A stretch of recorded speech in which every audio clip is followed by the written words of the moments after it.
Halo sedulur tani, budidaya tanaman terong bisa kita lakukan tidak harus di lahan lepas. Media polybag bisa kita gunakan sebagai pengganti media lahan, terutama buat sahabat tani yang mungkin memiliki lahan sempit.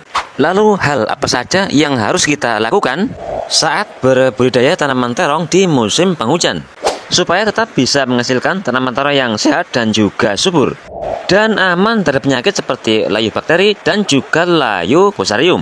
Simak selengkapnya.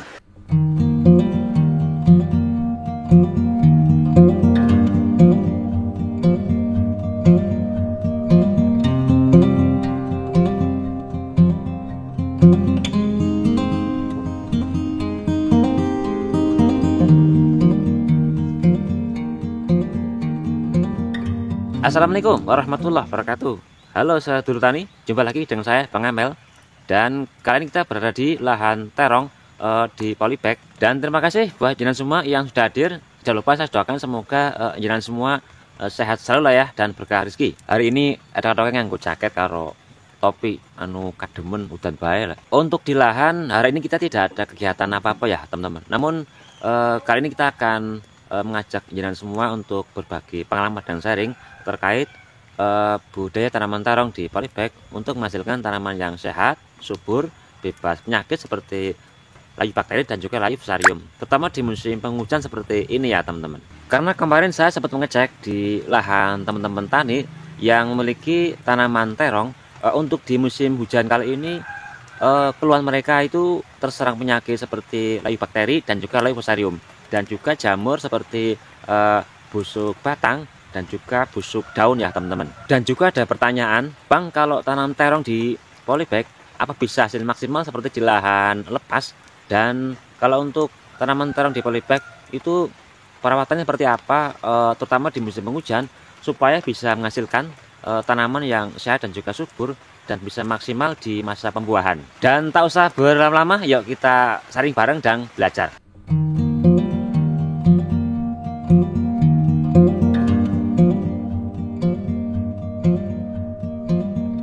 Untuk bisa sukses tanam terong di polybag dari masa pertumbuhan sampai masa pembuahan, pertama yang kita lakukan adalah pembuatan media tanam yang poros ya teman-teman. Dalam arti air tidak mudah menggenang di area permukaan media tanam saat terjadi hujan deras. Sebagai contoh seperti yang saya menggunakan yang pertama tanah 5 ember, kemudian arang sekam 5 ember, lalu kompos kohe kambing 1 ember, dan abu dapur 1 ember. Yang kedua, untuk ukuran polybag usahakan untuk tanaman terong minimal 40 ya teman-teman.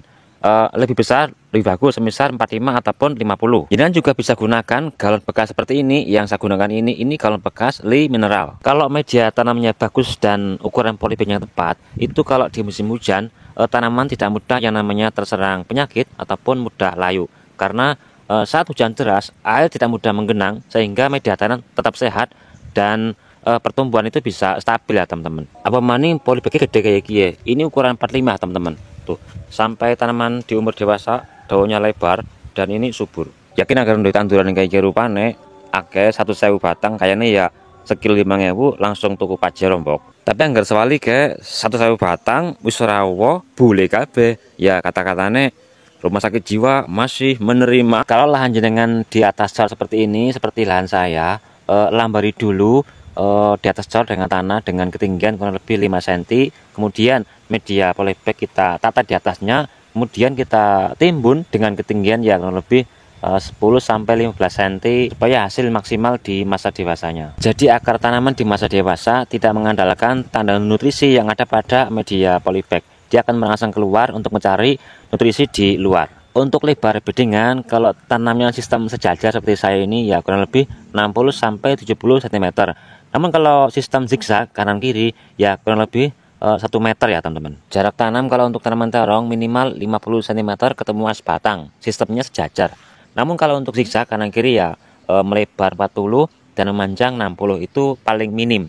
Kalau untuk maksimal kita sesuaikan luas lahan. Untuk tanaman terong di musim penghujan terkait masalah benih, kita harus perhatikan ya teman. Gunakan jenis benih yang tahan virus dan jenis hibrida. Jadi jika terjadi yang namanya serangan hama seperti kutu kubul, tanaman tidak mudah yang namanya terkena virus kuning ataupun virus Gemini. Buat jenengan yang masih pemula, untuk benih kalau bisa jangan gunakan yang kualitasnya abal-abal ya. Kalau kita pakai yang abal-abal nanti di pertengahan umur itu gampang bule. Dan sebagai contoh, ini benih yang saya gunakan varietas suplemen dari produk Cap 11, hibrida dan tan virus.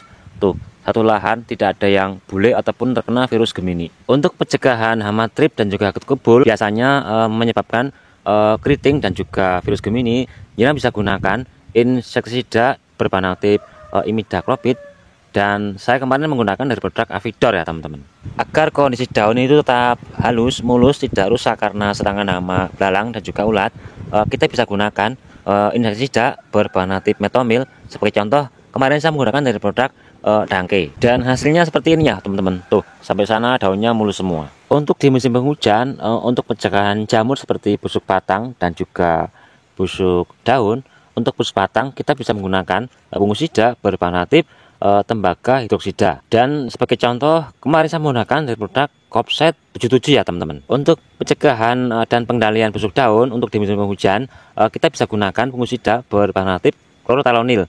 Dan sebagai contoh, kemarin saya menggunakan dari produk Dakonil. Kemudian hal yang paling menyebalkan kalau kita tanam terong di musim penghujan, biasanya itu penyakit yang sering menyerang adalah layu bakteri dan juga layu fusarium ya teman-teman. Jadi kalau kita tidak atasi, tanaman akan grobyok ataupun layu dan akhirnya mengalami kematian. Sehingga sering saya sarankan setiap kali kita aplikasi pupuk, kita dampingi pupuk Agen Hayati, yang dimana untuk kandungan sendiri adalah mikroba dan juga spora ataupun bakteri positif. Itu yang akan memerangi bakteri negatif yang ada pada media lahan. Jadi media lahan tetap steril, aman dari bakteri patogen dan juga jamur nematoda, dan untuk kondisi pH itu akan tetap stabil ya teman-teman. Dan sebagai contoh, Agen Hayati pendamping pupuk yang saya gunakan itu kemarin saya menggunakan POC Lorawan yang kita mix dengan tetes tebu. Kalau buat jenengan ya, kalau selain itu bisa kita pakai asam pumat yang kita bisa mix dengan silika karbon. Kalau pakai E4 juga bisa ya teman-teman. Misalkan E4 kita mix dengan trikoge lalu tetes tebu. Untuk aplikasi pupuk untuk tanaman terong di awal tanam, kita bisa jadwalkan itu 5 hari sekali ya teman-teman, yaitu 5 hari setelah tanam, lalu 10 hari setelah tanam, dan 15 hari setelah tanam. Namun jika sudah masuki masa pembuahan, kita bisa jeda seminggu sekali.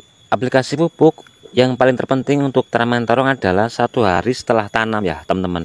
Kita aplikasikan pupuk Agen Hayati untuk melindungi akar tanaman yang beradaptasi di lahan baru, supaya tidak terserang bakteri negatif seperti jamur patogen ataupun jamur nematoda, sehingga perkembangan akar tanaman di lahan baru bisa maksimal. Dan untuk aplikasi Agen Hayati bebas ya teman-teman. Misalkan jenengan bisa gunakan asam umat yang bisa dimix dengan silika karbon. Kalau kemarin saya menggunakan POC dari produk Lorawan yang kita mix dengan tetes tebu. Untuk dosis obat dan juga jenis pupuk yang bisa kita gunakan, penjelasan detailnya jenengan bisa lihat di video yang sebelumnya saya buat ya teman-teman. Itu di sana sudah saya jelaskan detail. Nek tak jelas nasi kimaning kedawan durasine sindeleng kuatane entek. Dan mudah-mudahan video kali ini bisa bermanfaat dan bisa menjadi inspirasi. Dan terima kasih buat jenengan yang sudah hadir. Kita bertemu di video berikutnya, dan sukses selalu buat jenengan.